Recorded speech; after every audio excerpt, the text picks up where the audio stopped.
picture. Okay. To see what people down below. Once you get on there, you need to come down Columbus right here. Fairmont's above it. Look, get in! Behind you! Stupid mother! Yeah, he's a joke!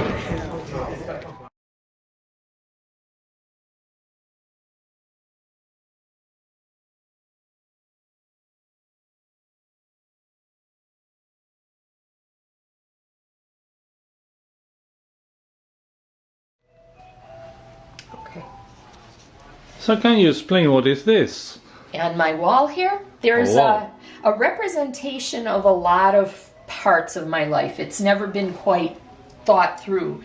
But we start with my own roots. I know these are Russian dancers, but my own roots are in Poland. Mm-hmm. And my grandparents came to this country and they were peasants.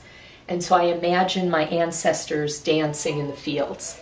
So that's a reminder for me of my own personal roots. The writing that I have here was feedback from some of the youth that I supervise. We were giving feedback to each other. We had the cards on our back and we each wrote on each other's back. And so I remind myself in reading this that this is what counts when I'm supervising others, that I need to be aware of how I affect others when I work. This is from Hector. He just came back from Panama. So it's a reminder for me of Hector. And down below here I have my own godchild, one of my godchildren, Anna Marie. And that's a few years ago. She's a very social person, very fun. And then over here is last Christmas's theater play ensemble. They act the gospel for the Christmas Eve Mass. Obviously the whole nativity scene, and we have drummers and angels and the star in the background. And this is part of how we get kids to learn the stories, is by acting them, and because each year they remember.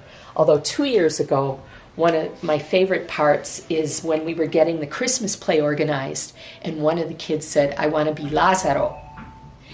And we had to remind him that Lazaro comes in Lent. So he was disappointed because he wanted to be dressed like the mummy. This is at Kids Cafe. And this little boy now is probably about 14 years old. He comes from a big extended family. That's his cousins. And their family that has about, in their generation, out of 3 mothers, there are 25 children. And they're a very needy family, but a very loving family. They have a lot of legal problems. They get into a lot of trouble. But I have to remember that every step we take from the time a child is little helps them have options for their future. And these boys, these young men, are up at a seminary in Wisconsin, it's a high school seminary. And it's always a challenge because I have problems with their education in some ways, because I feel like they're getting a lot about religion in class, but they're not learning how to put it into practice. But having them there reminds me that no matter what I feel about their education, they still count as persons, and I still have to respect them and pay attention to them and their needs. So that's where the photos and things come from. Yes, so we can begin to talk about your work here in this Paris from a long time.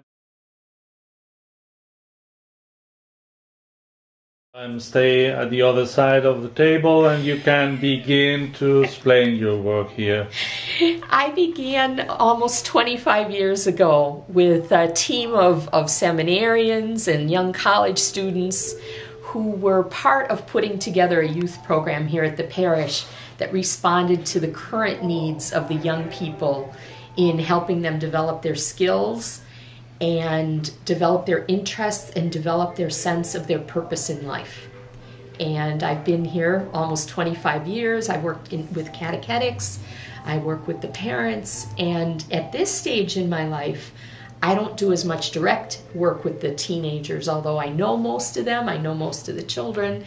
My work really is supervising the young adults who do the direct work with them day in and day out, and supporting those young people and helping them to learn the skills that they need to learn to be effective in their work with the children.